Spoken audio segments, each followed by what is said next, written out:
మనిషి ప్రేమానురాగాలకు మారుపేరు. విద్యా సేవకు జీవితాన్ని అంకితం చేసిన ఆదర్శ ఉపాధ్యాయులు. ఎందరో విద్యార్థుల జీవితాలకు వెలుగునిచ్చిన ఆదర్శ గురువు శ్రీ రిటైర్డ్ టీచర్ శ్రీ కోడూరు సుబ్రహ్మణ్యం గారు 16/5/2026 శనివారం నాడు స్వర్గస్థులైనారు. ఆయన మరణ వార్త కుటుంబ సభ్యులతో పాటు బంధుమిత్రులను తీవ్ర విషాదంలో ముంచెత్తింది.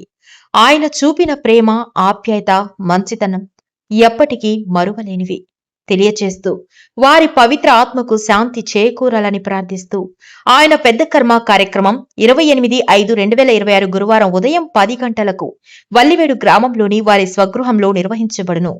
సమయాభావం మరియు కోడూరు సుబ్రహ్మణ్యం స్నేహితులు, ఆత్మీయులు, ప్రియమిత్రుల ఫోన్ నెంబర్లు అందుబాటులో లేకపోవటం వల్ల ఈ న్యూస్ ద్వారా సమాచారం తెలియచేస్తున్నామని అన్యథా భావించవద్దని కోరుతూ పై కార్యక్రమంలో పాల్గొని ఆయన పవిత్ర ఆత్మకు నివాళులర్పించవలసిందిగా కుటుంబ సభ్యులు కోరుతున్నారు.